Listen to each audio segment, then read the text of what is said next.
Stellenbosch University Convocation President, Advocate Jan Heyners, Senior Counsel, and most of his executive committee have been voted out. Their committee members were removed over their handling of nepotism claims against the Rector and Vice-Chancellor, Professor Wim de Villiers. For more on this, I'm joined by Professor Thuli Madonsela, who is a Law Trust Research Chair on Social Justice at Stellenbosch University, and later I'll bring in Dr. Rudi Buys, who is the Vice President of the Stellenbosch Convocation. Advocate Madonsela, thank you so much for making time for us. What's led to the decision to remove the Convocation President and some of his executive committee members?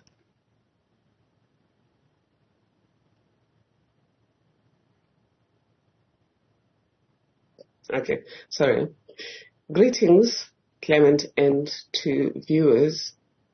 Thank you for the privilege. Firstly, it is not true that the executive was voted out because of nepotism handling.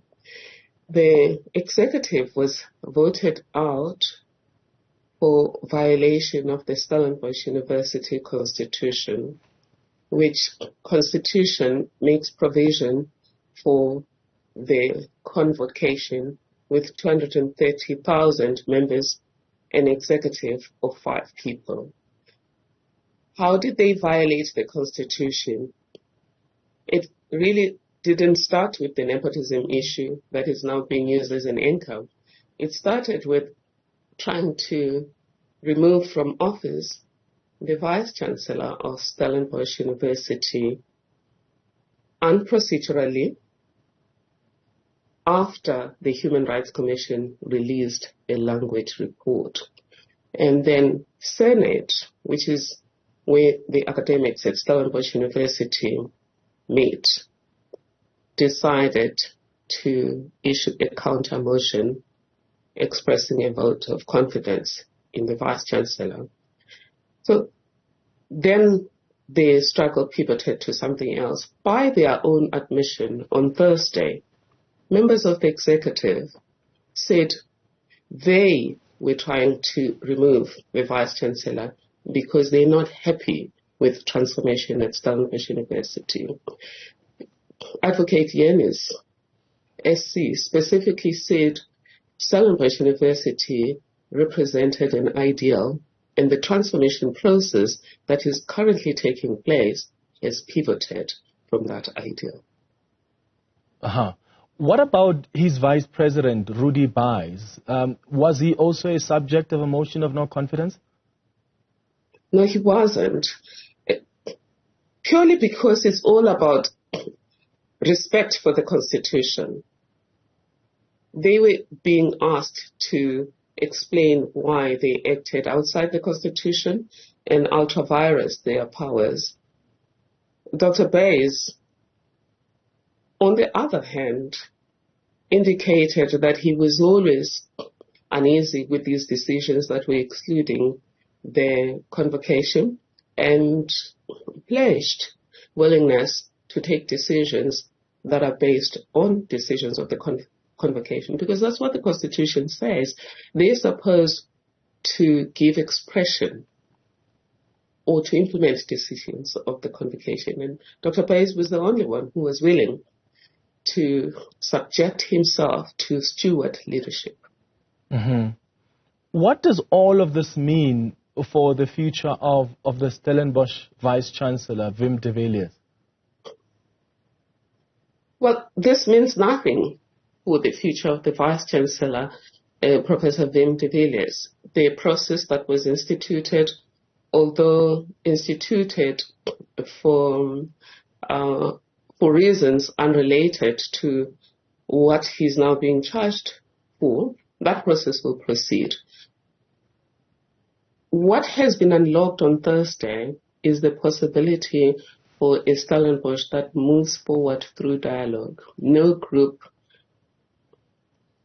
abrogating all the powers of the community to itself, or arrogating all the powers of the community to themselves.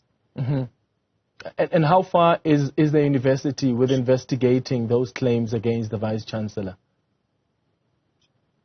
I am not privy to how far the process is. It was supposed to be completed by sometime in June, so we will hear from the university when it's completed. Once it's completed, it will be a matter of public information. Yeah. And what impact has these allegations had on the university, not just governance at the institution, but the morale as well? They've had a devastating impact on the morale. They've polarized the university, but also they have unduly soiled the good name of the university. Again, Clement, we must understand that accountability is not negotiable. So we're not saying the Vice-Chancellor or cleaner or anybody at the university should not be held accountable.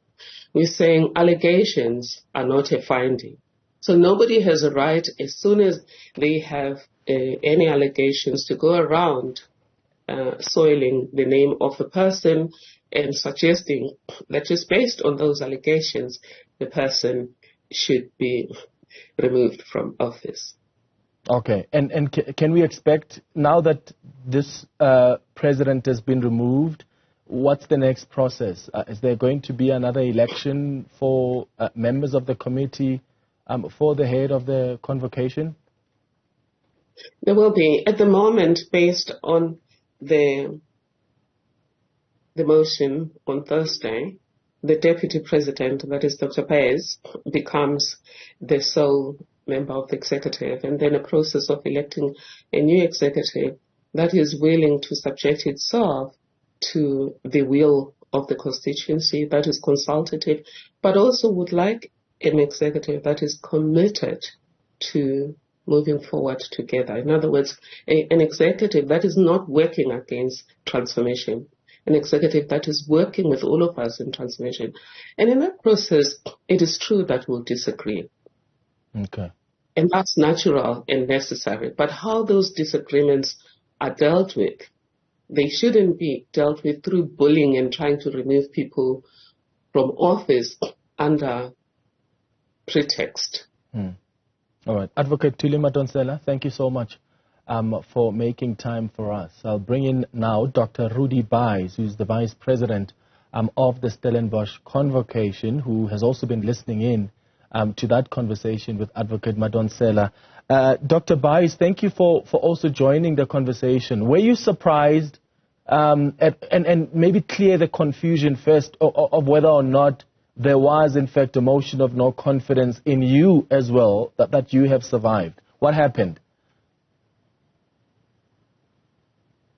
Good morning, afternoon, Clement. Thank you for having me.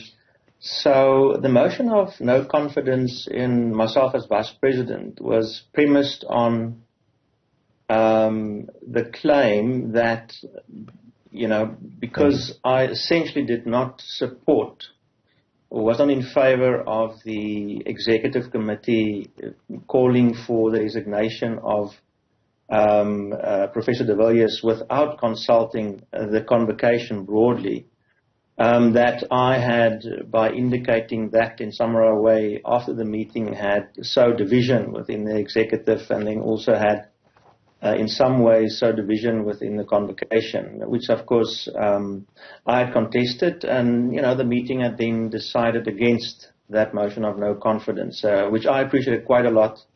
The type of engagements that had come forward after that decision of the executive was really an opportunity for consultation, and with other members of the executive, I had also written a number of opinion pieces in media, and all of those initiatives are attempts to bring debate, to open the debate for all convocation members, and so in a sense, the premise of that motion, to my mind, was also not legitimate. But anyway, so the point being, the meeting had decided that the motion should not succeed, and this is where we're at now, and I'm thankful for that, because what that indicates is that there's a deep appreciation for an attempt at direct conversation with members. And that is what democracy should be within a body such as the Convocation with 230,000 members. No committee can do its work by itself in such a situation. Yeah.